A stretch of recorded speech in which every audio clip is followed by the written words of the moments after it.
नमस्कार दोस्तों। पावर, पैसा, पहुंच और जन समर्थन ये चार ऐसी चीजें हैं जिनके बिना किसी भी पॉलिटिकल पार्टी का या फिर उनके किसी भी नेता का जनता के बीच बहुत दिनों तक खड़े रह पाना बहुत मुश्किल होता है। और यही कारण है कि पावर पाने के लिए पॉलिटिकल पार्टियां कोई भी तिकड़म आजमाने से बाज नहीं आती।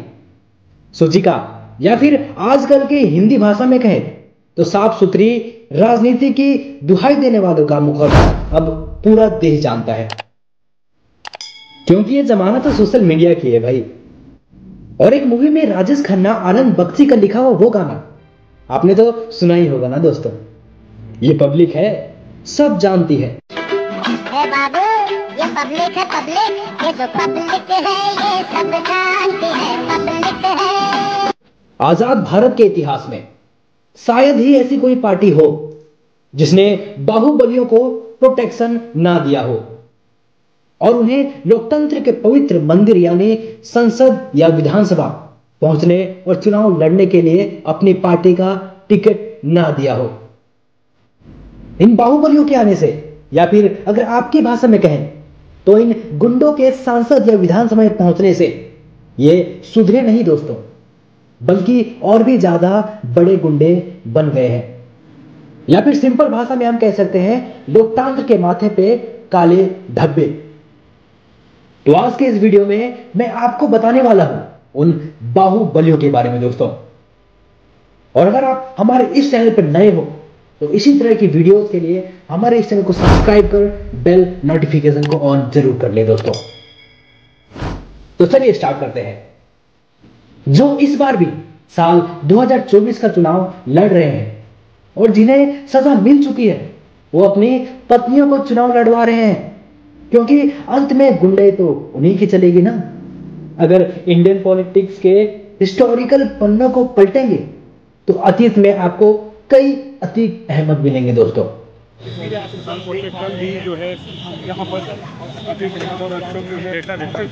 और भारत के ऐसे कई एग्जाम्पल्स हैं जो पहले तो क्राइम की दुनिया का बेताज बादशाह हुआ करते थे और फिर पॉलिटिक्स में आकर गरीबों की मसीहा बनने की कोशिश करते हैं। फिर चाहे वो आनंद मोहन सिंह हो या बाहुबली नेता मुख्तार अंसारी, सभी ने पॉलिटिक्स के साथ साथ क्राइम की दुनिया का सिक्का चलाया है। आखिर कौन भूल सकता है अतीक अहमद को, जिसने राजनीति में रहकर पूरे यूपी में दहशत फैला दी थी। तो आइए जानते हैं ऐसे नेताओं के नाम और ऐसे आपराधिक कारनामे जिनके ऊपर संगीनी मुकदमे हैं, लेकिन वो फिर साल 2024 का लोकसभा का चुनाव लड़ने के लिए कमर कस चुके हैं। आप लोगों ने दिन भर टीवी में मस्ते शोर में यह तो जरूर सुना होगा कि 19 अप्रैल से शुरू हो रहे साल 2024 का चुनाव, लोकसभा चुनाव, ऐसे में जहां एक और बीजेपी जीत की हैट्रिक लगाने के लिए बेताब है तो दूसरी तरफ कांग्रेस और उसकी सहयोगी बीजेपी के सत्ता से बेदखल करने के लिए और सबको पावर में आने के लिए एक बार फिर से बाहुबलियों का सहारा लेना पड़ रहा है। फिर क्या एनडीए और क्या इंडिया।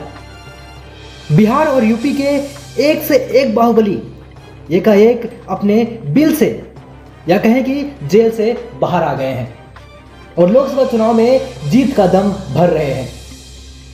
कुछ तो ऐसे हैं जो भले ही इस बार चुनाव नहीं लड़ रहे हैं, लेकिन पर्दे के पीछे रहकर पॉलिटिकल पार्टी की गोटी जरूर सेट कर रहे हैं। बिहार की सियासत में यह कोई नई बात नहीं है दोस्तों। राजनीतिक दल लगातार धड़ल्ले से अपने उम्मीदवारों का ऐलान कर रहे हैं। हालांकि राजनीतिक दल उन लोगों को टिकट देने के लिए तैयार रहते हैं जो करप्शन के दलदल में फंसे हुए हैं। मौजूदा वक्त से केजरीवाल और हेमंत सोरेन जैसे बड़े बड़े विपक्ष के नेता इस वक्त जेल में हैं। इन दोनों नेताओं को ही अलग अलग जेल में बंद किया गया है। संगीन है कि इन दोनों को अब तक बेल नहीं मिली। और इतना ही नहीं दोस्तों, ईडी का शिकंजा लगातार कसने के बाद दोनों नेताओं को आखिरकार गिरफ्तार होना पड़ा। Big breaking story right now. Arvind Kejriwal has been arrested by the Enforcement Directorate.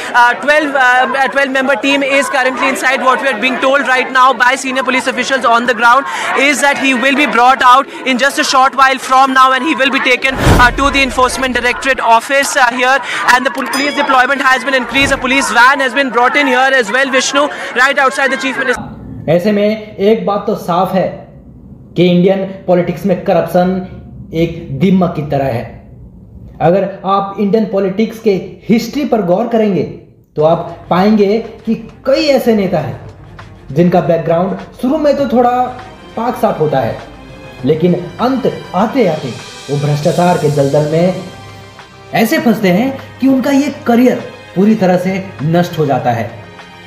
फिर आप लालू यादव को देखो या कोई और बड़े नेता को, अरविंद केजरीवाल के अलावा सत्येंद्र जैन, संजय सिंह, मनीष सिसोदिया और आजम खान जैसे बड़े बड़े राजनीतिक चेहरे भी इस वक्त जेल की हवा खा रहे हैं। दोस्तों, ये सभी नेता करप्शन के दलदल में फंस चुके हैं। हालांकि ये सभी नेता अपने आप को पाक साफ बताते हैं, लेकिन फैसला अब भी कोर्ट के मुट्ठी में है कि कौन कितना दूध का धुला है। और हम अगर लालू यादव की बात करें दोस्तों, तो एक वक्त था जब लालू यादव भारत की राजनीति के एक चमत्कारी नेता के तौर पर देखे जाते थे। बिहार के वो चीफ मिनिस्टर भी रह चुके हैं दोस्तों। और इतना ही नहीं, 90 के दशक में पूरे बिहार में उनकी तूती बोलती थी। लेकिन उनका पॉलिटिकल करियर उस वक्त खत्म हो गया जब उनका नाम चारे घोटाले में सामने आया। इतना ही नहीं दोस्तों, बिहार के मुख्यमंत्री की कुर्सी भी उन्हें छोड़नी पड़ी और इस चीज की कीमत उन्होंने चुकाई बिहार के मुख्यमंत्री की कुर्सी छोड़कर। पर उन्होंने बड़ी चालाकी से अपनी पत्नी राबड़ी देवी को बिहार का अगला चीफ मिनिस्टर बना दिया। और इतना ही नहीं दोस्तों, उन्होंने अपनी पार्टी भी अलग कर ली।